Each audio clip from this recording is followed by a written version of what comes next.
Well, thank you very much. What a nice setting this is.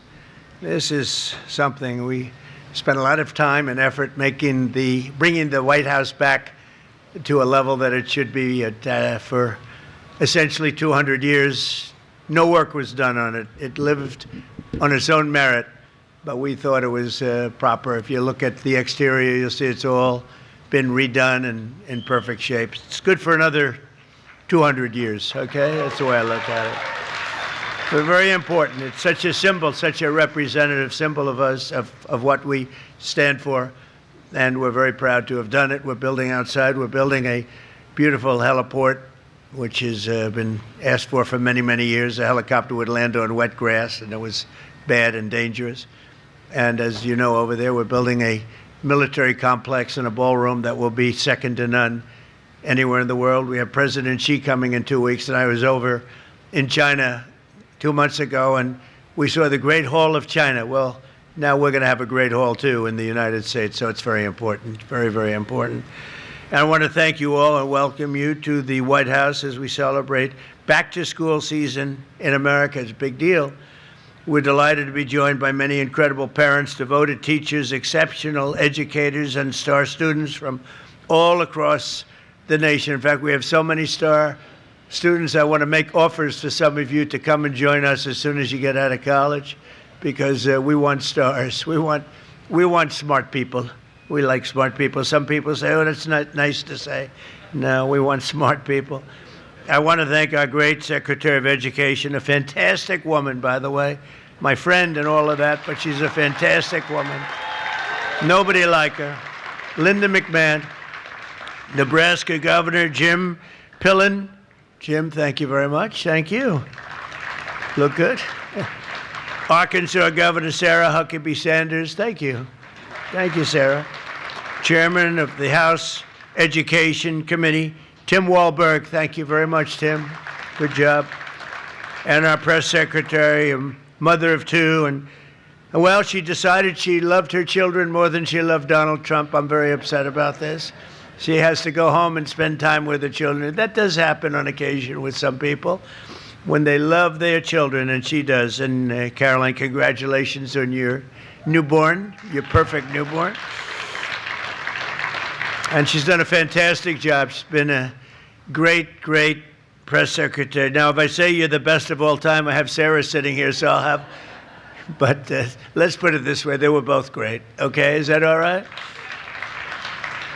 But from the very beginning of our country, Americans have understood that there's no job more important than teaching our children to become happy, healthy, proud, productive, and flourishing citizens. And unfortunately, in the 4 years I took office, and since I took office, our educational system itself was really, it was incredibly, before I got here, it was weaponized like everything else in our government. Everything was weaponized against the goals that we all stand for.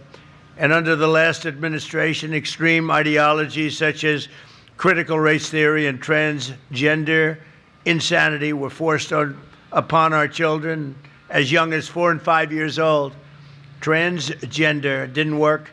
Students were taught that our heroes are villains. The FBI was used to target patriotic parents at school board meetings. And meanwhile, far too many government-run schools failed at the basics. And you just have to look at the charts. They were failing at a thing called education, with only 30% of the students proficient in reading and math. That was under the last administration. Under the Trump administration, we're systematically ending every single one of these radical left betrayals, and we're putting the parents back in charge. They're the ones that love our children. They're the ones that should be in charge. So immediately upon taking office, I signed an executive order to ban critical race theory and to ban transgender ideology from public schools. That was a big deal. We banned men from playing in women's sports. That was so easy to do. I don't get it. They're still arguing. They're still fighting. I saw a Democrat congressman the other day fighting an anchor that was, I would say, somewhere in the middle, but fighting an anchor on men playing in women's sports. And I said, I hope they keep doing that, because it's got to be impossible to win a race politically. Just crazy. I've never seen anything like it. But it continues out there, although we've had big court victories, as you know, and we've largely stopped it. Every public school in America is now on notice that if they tell a child that they're trapped in the wrong body, they are committing child abuse. And as we remove the far-left extremism from the classroom, we're taking historic action to ensure that every child in America has access to a first-class education. The United States spends more money on education than any other country in the world by double, and our results should be better than they are. I would look at lists where we're rated out of the 40 top nations, we're rated number 38, 39, and number 40 with all the money we spent. But Linda has changed that so rapidly and so drastically, and frankly, it's shocking how fast it's gone under her leadership. 1 year ago, as part of the great big beautiful bill, we passed the Education Freedom Tax Credit, the largest ever expansion of school choice, and we want, thank you, and we want every parent to have the power to send their child to a high-quality school that shares their values. It's so important. With us today are Caleb and Jocelyn Griffith and their beautiful family from Statesville, North Carolina, great place. They've 3 biological sons and 2 foster children. School choice and education freedom scholarships are going to give these kids more opportunity than ever before. And I'd like to ask Caleb and Jocelyn to come up and say a few words, please.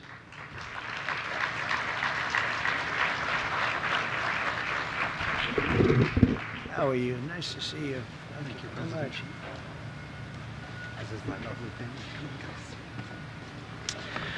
Mr. President, thank you for the honor of speaking today. I'm Pastor Caleb Griffith, and I'm joined by my 5 beautiful children. As President Trump said, 2 of them came to us through foster care, which is wonderful. But my children, 1 of them has autism, and 1 has developmental delays.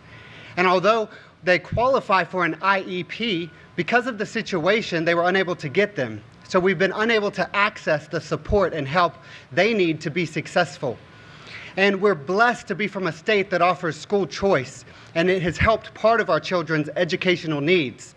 I personally have seen the benefit of the Opportunity Scholarship for my family and the school my children attend, Cornerstone Christian Academy, who is up for running for the Yaz Prize.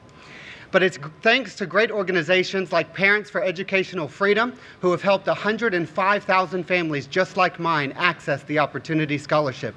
And now, because of you, Mr. President, and because of you, Secretary McMahon, the Educational Freedom Tax Credits will give my children the access to the services they need to be successful in the most formational years of their lives. I want to tell you, we only get 1 chance to educate our children, and our children are the future of America. The Bible says to train up a child in the way that they should go, and that's to parents, and this allows parents to do that. So on behalf of my family and every family in America that will access this, thank you, President Trump, and God bless America. Thank you. Wow. Thank you. Thank you. What a great job. Beautiful, beautiful family. Whoop. He made it. Well, as many of you know, no one cares more about America's children and foster youth than our great First Lady. She works hard at it and loves the children. Through her Fostering the Future initiative, Melania is helping transform the lives of children and young people aging out of the foster care system. And she's bringing hope and countless, and you have to see so many people, so many phone calls, so much work, but really bringing hope to countless numbers of families and children, and it's really something to see. It's so difficult. They go through foster care, and then all of a sudden they're released into the world. And, you know, many people have something to fall back on, but they don't. They can't go back to their parents for a little help or for staying overnight or for staying for years in some cases. And it's a very, very tough. So I want to thank Melania. She takes it so seriously. She's done such a great job. It's been so effective. Thank you. And as part of the great big beautiful bill, we have massively expanded 529 education saving accounts tremendously. doubling the annual withdrawal cap from K-12 expenses to $20,000 a year, and allowing families to save the education and money for education at the private or religious school of your choice. So that's something that never happened before. Nobody could even think about doing it. They can't believe it's happened now. And it's largely Linda and her representatives that have done this. And now, for the first time ever, families can also have their 529 accounts to support homeschool education. And then, thank you. And then one of the biggest things of all is what's happened with the Trump accounts, where kids will have money. I mean, every child is given at birth, newborn, $1,000. And you're going to watch that money grow. People like Michael and Susan Dell have put up a tremendous amount of money, over $6 billion. But we have many people. Some people have taken on an entire state, like the state of Indiana, by a very, very fantastic friend of mine, Brad. Thank you very much. And some very wealthy people and very wealthy companies are putting up tremendous amounts of money. The Trump accounts is being talked about all over the world. It's very good and very hot. Joining us today, Marina and Hubert from Jacksonville, Florida. They've been homeschooling their 3 children for 11 years and will benefit enormously from the new policy. The amount of money they're getting is something that they can very much use, and it's something that wouldn't have happened without the Trump administration. So Marina and Hubert, please come up and say a few words.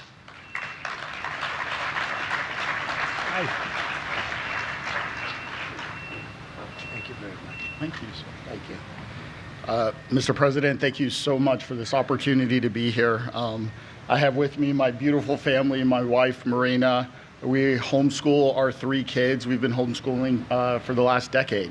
My oldest son is going into 9th grade, my daughter going into 6th, and my youngest son is going into 3rd grade. Homeschooling is something that is very personal to me. Back in 1988, my parents made the decision to homeschool me. And so I was homeschooled from kindergarten all the way through the 12th grade. And I've been blessed with the opportunity to do the same for my family. Back in 1988, homeschooling wasn't popular. And there was not, I don't think, a president who was supporting us. At this time, to see your administration and all that you've done for homeschooling families not only means the world to me, but to also all the other homeschooling families that are out there. With the great big beautiful bill, the expansion of 529, oftentimes with homeschooling, there were 1-income households because I'm working and my wife is schooling the kids. So being able to have the extra resources to provide them with their needs and also the option to support our children in the way that we see fit means the world. So I just want to thank you for everything that you've done. Great parents. You have great parents. Thank you so much. Thank you very much. That's beautiful, beautiful family. Thank you. Well, I'm very proud to say that the Trump administration's achieved more for the benefit of Americans' children in less than 2 years than most administrations do in many years. 8 years, or frankly, you can take 2 or 3 administrations, put them together. They haven't been able to do what we did.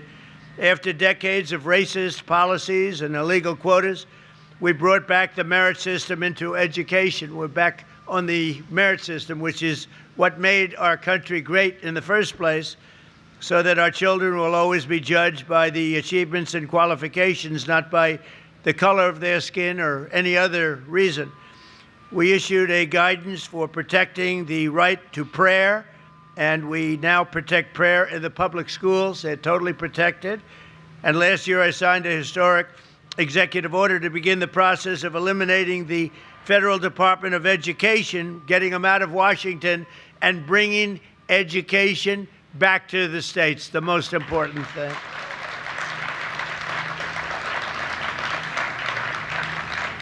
And working with me on the Council on Physical Fitness, we've proudly brought back a wonderful tradition, the Presidential Fitness Test. I signed the Whole Milk for Healthy Kids Act, which people loved, and the farmers love it because they know how good it is more than anybody. But the Whole Milk for Healthy Kids Act. They weren't allowed to have whole milk, if you can believe it. They could have anything else, but they couldn't have great milk the way it is supposed to be, paving the way for more than 30 million children who drink whole milk in school. And we introduced the Real Food Pyramid and reformed the vaccine recommendations to protect America's youth. We're making America healthy again. We're strongly requesting, even telling people when you get your shots for your young child, and this has to do, we think, with preventing autism, that you go to the doctor for 5 small shots instead of 1 big, massive shot. You do it in 5 different shots. 5 different shots. Small, little shots where those beautiful little bodies can handle it. And I think you're going to see a very big difference in the rate of autism, which is like an epidemic, what's happened with autism. And this year, as we celebrate the 250th anniversary of America's founding, we're also bringing back patriotic education for our youth through the Freedom 250 Mobile Museum. Students from over 3,750 schools are learning about the heroes who have made America the most exceptional nation in history.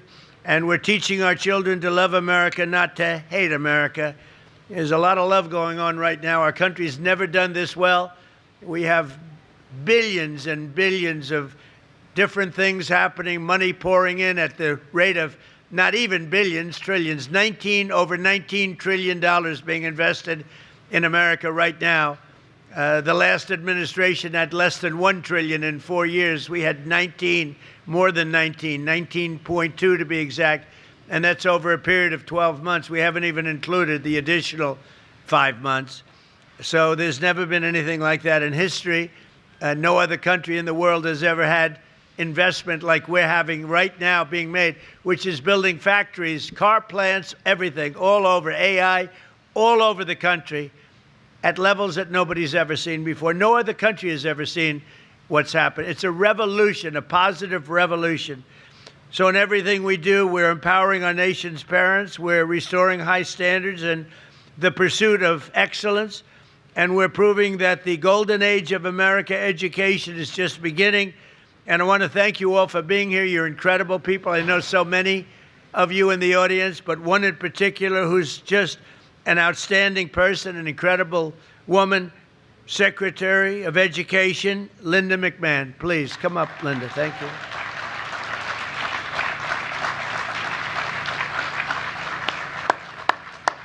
Thank you, sweetheart. Thank you, sir. Nice to see you. We get it down to my speed, which is always the case when I come up to the microphone. We have to adjust it. Thank you, Mr. President, for assembling this incredible event this afternoon, because nothing is more important in our country than educating our students. Parents, educators, and students, happy back to school season. This school year marks a return to common sense in American education, and it's all thanks to the leadership of our president, President Trump. I remember when President Trump called me shortly after the Biden's administration 2024 Nations Report Card, or NAEP, as you've heard, scores were released, and he told me he was angry and he was also embarrassed by where these scores were. We spoke about what a travesty it is that Americans have invested $3 trillion in a federal Department of Education meant to improve student outcomes, and yet only 30% of our students can read or do math proficiently. This is why President Trump demanded a hard reset to our education system. And under his leadership, we are delivering it. We are taking very deliberate and thoughtful steps to return education to the states. This school year, American parents and students have so much to be excited about because the Trump administration is steering education back to its rightful focus, serving students so that they are prepared for successful futures. Our administration has cut billions in funding for radical DEI programs and redirected those dollars to teachers, classrooms, and results, supporting evidence-based literacy instruction, pouring record funding into charter schools, and energizing workforce training. Key decisions that once sat with bureaucrats here in Washington, D.C. are moving to where they belong, to the hands of educators, parents, and local leaders who know these children best. 6 states now hold the first ever returning education to the state waivers, freeing over $100 million from federal micromanagement. These waivers allow state leaders to direct federal dollars towards what makes the most sense for their students and not what Washington thinks is best for those students. Additionally, a record 25 states are exercising EdFlex authority, which allows them to immediately free thousands of local school districts from mountains of red tape without first having to receive approval from the Department of Education. And under President Trump's leadership, we are restoring parents' sacred role as the first decision makers in their children's lives. Children belong to their parents, not the federal government. And through the Education Freedom Tax Credit, President Trump has delivered the largest national expansion of education freedom in history for over 50 million eligible children, giving parents unprecedented freedom to choose the path that is best for their child. So it's no surprise that over half of our nation's states, both red and blue, have raced to this historic choice option, benefiting families whether their child attends public or private school. Parents can also rest assured that wherever their child goes to school, this administration is vigorously protecting their right to know what's happening inside those walls. After the Biden administration allowed schools to secretly transition students without parents' knowledge, President Trump is defending parental rights like never before. And at his direction, we are working hand in hand with the Department of Justice to ensure no school district ever has more power over a child than their own parents. Thank you. We've exposed states like California for some of the most widespread offenses and put schools on notice. If they subject children to radical experiments and sideline parents, they will lose their federal funding. Never before have parental rights been enforced at this scale, and parents are back in the driver's seats where they rightfully belong. Across every facet of education, these reforms are truly driving the progress that many promised, but only President Trump has delivered. We are breaking the grip of the education monopoly in D.C. and putting the future of our children back into the hands of those who know them, love them, and are best positioned to help them reach their God-given potential. We will remember this as a turning point in our country, where thanks to President Trump's leadership, American education began to reclaim its place as the very best in the world. Thank you all, and have a great and wonderful school year. Great job, honey. Thank you, sir. Nice to see you. Thank you. Well, thank you very much. Now, I don't know if anybody wants to do this, but I'm going to be walking down here in about 2 minutes to meet with the people that are building the heliport. And you'll see right alongside of it the great structure that's rising right next to the White House, and that's going to be the ballroom/military complex. It's incredible. Now, if anybody would like to walk with me, I don't know if Linda's going to have any big events happening now. I don't think so. But if you'd like to follow me, especially with the kids could see construction. I love the sound of construction. When I hear all that banging out there, some people say, oh, that's too bad. And I say, I love it. You know, so if anybody would like to follow me, it'll be a large group, but it's a large pad, and you'll be able to see some very hard-working people. They're working hard, and they're making a lot of money, and they're doing something great for America. And they've needed a heliport for many years here, and we're getting it all done. We're doing all the things that should have been done for years. So if you want to follow me with the children, I think it'll be very interesting. You'll bring your nice family, okay? Follow me. We'll come up here, and we'll walk down. Good. Thank you. If you like this video, then like, share and subscribe to ET Now World.